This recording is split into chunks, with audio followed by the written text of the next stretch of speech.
It's melting! It's melting!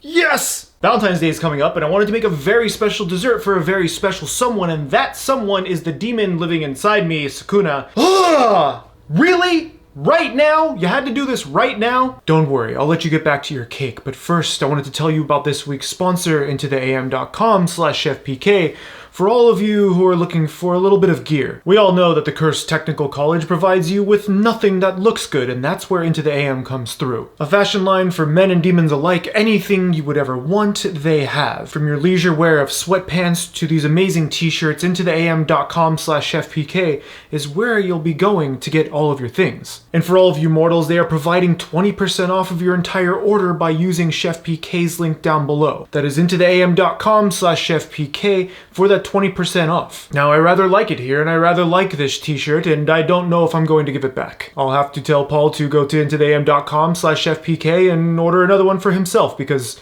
this is now mine. Well, now that that's over, we're gonna grab ourselves a mold that is the shape of a real heart. If you want this, the link is down below or on Amazon. To make this chocolate mold, I am going to be using white chocolate chips that we're gonna nuke in the microwave for around 20 to 15 second bursts. You wanna make sure you don't go too long for this because you do have a chance of possibly burning it in the microwave, so to each their own, but just make sure you only do 10 to 20 seconds at a time. Now, once you've melted the initial chocolate, we're going to add in another 15 to 20 grams worth of chocolate into the initial melted chocolate, and this will help actually temper it together. You're going to have a total of about 50 to 60 grams worth of chocolate, and again, your mileage will vary depending on the chocolate that you use. Once you have your white chocolate melted, place it into your mold, and I will admit using a spoon for this isn't the best idea, so instead use a pastry brush or something else to kind of get everything in there. Since I didn't have a pastry brush on hand at the moment, I decided to use the spoon. Once I had one layer ready to go, I cleaned it up a bit and threw it into the freezer for around 5 minutes. While it was in the freezer, I started to melt down my other chocolate for the sphere. Now I have these really cool ice molds that I'm going to try to use, and after melting down this chocolate for again 15 to 20 seconds at a time until I got the consistency that I wanted,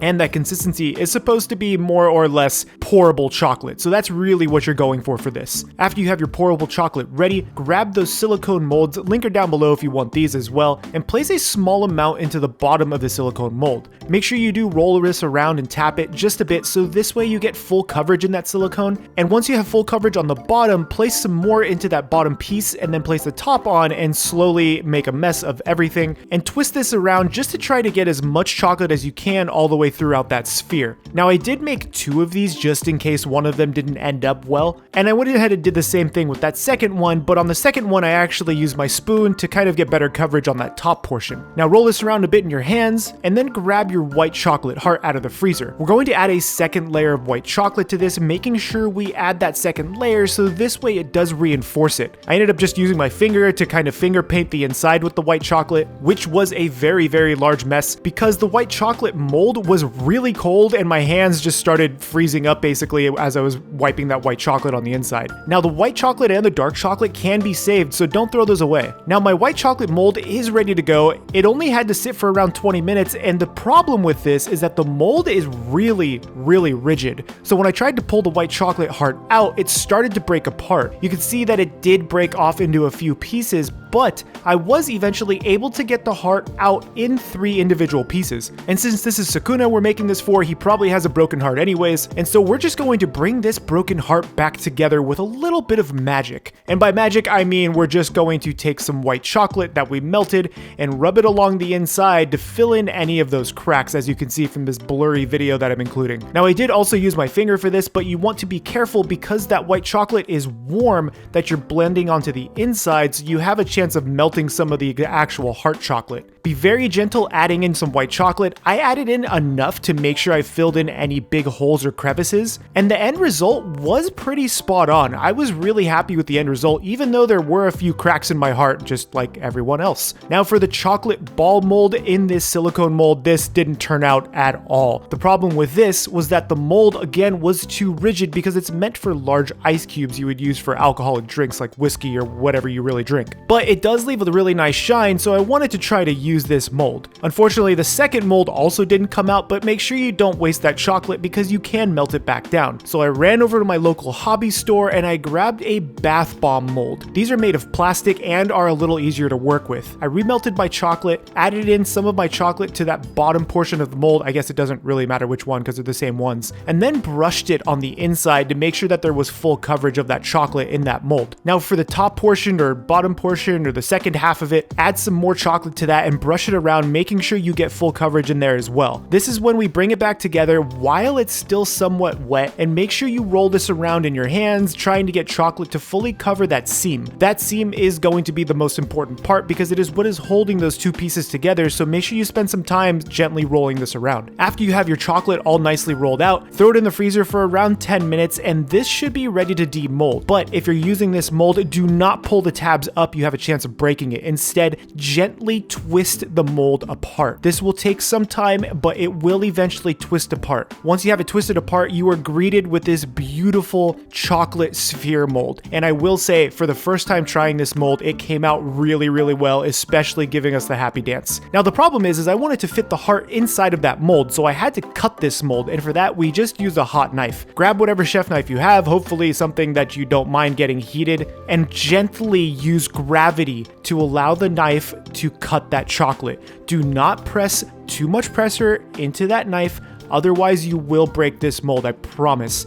Using the heat of the knife and the weight of the knife to gently guide you through this, you will eventually have a small portion of that chocolate cut off. Now what I did notice out of this mold is that there was a crack in the mold, and to fix that I took a piece of the chocolate that I had cut, melted it over the stove, and then used it to brush more chocolate on the inside to make sure it was fully solidified. Now we do have to make sure that the dome fits over the white chocolate heart. Unfortunately, the way I put it on initially did not fit, but you can angle this in a way to where it does fit over that heart, and this was good to go. Now we can actually unveil the heart underneath that chocolate dome, and it's glorious. Now that the hard part is done, we get to make our cake. For this, you're going to need 50 grams worth of unsalted room temperature butter, 135 grams worth of granulated sugar, and place this directly into a small bowl and give it a good mush together. This wasn't a very necessary step, but I felt like I didn't have a lot of cake batter I was working with, so I thought I could fit everything in this small bowl, which was dumb, so I moved everything back over to my stand mixer or my KitchenAid. Affix this with your whisk attachment and get it started at a low speed to begin creaming the sugar and the butter together. Now, unfortunately, my butter was a bit cold, so it did take some time making sure that this fully creamed together, and you will need to spend around 7 to 8 minutes of whisking it until you bust out your blowtorch, which I do not recommend because it can be a hazard. After a few more minutes of mixing, I was able to get my butter and my cream mixture creamed together into this very, very small mass at the bottom, and this is where I'm going to add in 50 grams worth of egg whites at room temperature. Begin at a medium speed and then eventually bring it to a high speed for around 1 to 2 minutes to make sure that those egg whites become a nice ribbon-like consistency. Now for your dry ingredients, you're going to need 100 grams of cake flour, 1.5 grams worth of salt, 2 grams worth of matcha, 2.5 grams worth of baking powder, and grab a fork and just make sure you sift this together. You can use an actual sifter for this, but if you don't have one, just whisk it together lightly with your fork and it's going to be totally fine. Now, while the mixer is going, we're going to add in half of our dry ingredients at a low speed. The reason for this is so that way we can incorporate some of that gluten and some of that dry ingredient without forming too much gluten in that batter. Scrape this down as needed, and then we're going to add in 85 grams worth of sour cream and the obligatory 1 capful of vanilla. Bring this to a nice low speed again, making sure that all of those flavors are fully combined. Once you have that combined, give it another scrape, and this is when we're going to add the rest of our dry ingredients, bringing it back to that low speed to make sure we don't overmix that batter. Once your batter is done, you should be left with this beautiful velvety green tea matcha-like cake batter. Now grease up a small 1/4-inch pan and line it with some parchment paper, trimming off any excess that you may have. Now unfortunately, this recipe doesn't quite fill up this 1/4 sheet tray, so if you are making this, please use a smaller pan if needed. Since I am going to layer this, I'm not super concerned with the size of this. I just want to make sure that I spread it out as evenly as possible in my 1/4 sheet tray, and then bake this in the oven at 325 Fahrenheit for about 23 to 24 minutes. After those 23 to 24 minutes, we should be greeted with a really beautiful green tea cake. It should be super spongy, and the toothpick should come out somewhat clean, indicating that it is done and ready to rest for around 10 minutes in that tray. After 10 minutes in the tray, remove it from the tray and place it onto a wire rack to cool down completely. Now we're going to make my favorite cream cheese buttercream. For this, you need 60 grams worth of unsalted room temperature butter, 60 grams worth of room temperature cream cheese, and then 120 grams worth of powdered sugar. This is a super simple base recipe, so feel free to add in some zest or some salts or really whatever you want to this. Now once you have all three ingredients plus your pinch of salt in your bowl, give this a good mashing with your paddle just because it's such a small amount.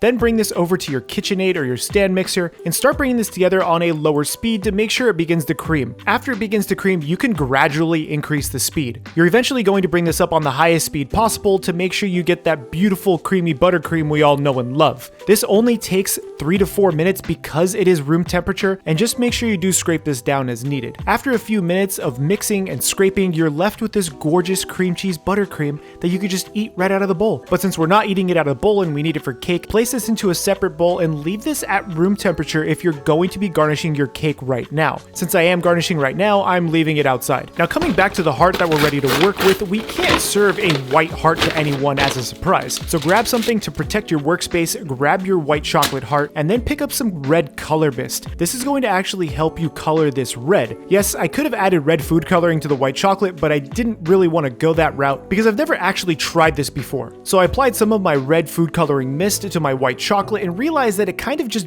beaded off the top. I tried to do multiple layers, tried to spread it around a bit, but nothing really worked. Because the white chocolate is non-porous, it didn't really absorb any of that mist. So I also went out and purchased some red luster dust in one of these really cool spray bottles where you can spray luster dust. The only thing you need to do with one of these spray bottles is add a touch of vanilla, Everclear, something with high alcohol content, and then sprinkle in some of your luster dust directly into that liquid. Mix this around until you get a nice sludge-like consistency, and once you have that, you can see how well this spray bottle works. I thought maybe I just didn't get enough pressure in it, so I used my thumb to hopefully get some of this out of there, but it literally did nothing. This spray bottle was absolutely pointless. So instead, I tried pouring some over the top, and I thought, Paul, just brush it on. Just brush it on like paint. This is going to be so much better. So that's exactly what I did. Using the pastry brush to paint everything on actually gave it a fuller color. I let that dry out while dealing with the cake. After removing all of the parchment from your cake, you can see it baked a bit unevenly, and this is because of my pan of choice, but it's going to work out fine. Cut this into small strips that coincide with the size of your chocolate ball, and you can see the inside of the cake is a really nice texture. The rest of the cake I cut up into smaller pieces just so that I could freeze later. Now I trimmed down my cake to what I thought would be an appropriate size for essentially a petite four. This is going to vary on the size of your chocolate ball, so make sure you base it off of that. You can see that my chocolate ball fits really nicely over the cake. Now grab a small portion of your buttercream, spread it as a center layer on your cake, and then take that second piece of cake and place it directly on top. If you really want more buttercream, you can place some more directly on top of that second piece, but I felt like this is going to be okay because we're going to place our new chocolate heart right over the top of that cake. Now place the chocolate ball over the top and realize that yes, it is too tall with the heart on there and that the ball does not fit over the top. So instead, I removed some of the cake to not mess with the chocolate heart. And because I was removing cake, I wanted to put that cake back in somehow. So that somehow was chopping it up, adding some buttercream to that cake, and then taking that now cake mixture, and we're gonna place this directly on the inside of that white chocolate heart. I don't know why I didn't think of this before, and this was actually something that Rachel brought up, so yes, talk to people about cooking. After filling that white chocolate heart with now your cake mixture, this was locked and loaded and ready to go. Now we have all three components ready to assemble this cake. Grab yourself a plate, place down your cake, followed by your white chocolate heart, cap it off with your chocolate dome, trim a bit more cake off of it because it wasn't sitting quite right, then reassemble it, and now we have our beautiful hidden heart chocolate dessert bomb. This thing is so cool looking because it's just so ominous. I love the way that everything just unveils from it. But this is not how you're actually going to eat your heart out. Instead, we're going to heat up some ganache, and this is going to be super simple. About 40 grams worth of chocolate and 30 grams worth of half and half or milk. Throw it in the microwave for 10 to 15 second bursts. Bring this together with a spoon, and you're going to be left with essentially a chocolate ganache. Mine was a little thick, so I went ahead and added a touch more half and half to thin it out, just making sure that the temperature is hot enough to melt down this chocolate, and we're ready. Okay guys, moment of truth. Cheers. Let's see. I hope. Come on. Be hot enough. Come on. Melt. Melt. It's melting. It's melting. Yes. Oh, that's so cool. Look at it. Woo. That's a lot of chocolate though. Holy crap, that's a lot of chocolate. Look at that bad boy. Oh, the heart kind of fell over, but that's okay. Look at it. Oh, it's glorious. So now I know this is a lot of chocolate on here because of the fact that, well, I had to keep pouring it so it would melt the chocolate ball underneath, but that has a lot to do with the thickness of the chocolate ball that was there, and that's definitely my fault. But if you have that thickness perfectly matched with the heat of the chocolate, it should melt a lot sooner than pouring on like a gallon of ganache. But we did get it to melt, and we revealed the heart. Now, we get to try this chocolate monstrosity. So, just gonna move some of this chocolate aside, try to get some of the cake, and cheers. The cake is really light and airy. You get a little matcha that comes through. The buttercream is really nice, super smooth, one of my favorite recipes. But the amount of chocolate that is on here just overwhelms everything else. Let's see if we can try some of this heart. This heart that has been tainted by me. Look at this guy, right? Look at it. Look at it, right out of the tar pit. Can I break the white chocolate? Nope, we're just gonna, oh my God, this is a disaster. Well, that's actually really nice. The white chocolate is a little strong, but the cake underneath, you can see that there's still a cake in there. That's really good. Would I recommend you making this? Absolutely not. There is a easier recipe and an easier version at chefpk.com where I have some recipes listed. You can try that version out. And while you're there, check out some of the gear you can pick up. My name is Chef PK. Get subscribed. Remember, keep playing with your food. I'm gonna go get rid of this because I'm not supposed to eat this now. I have to do like an extra 10,000 steps today.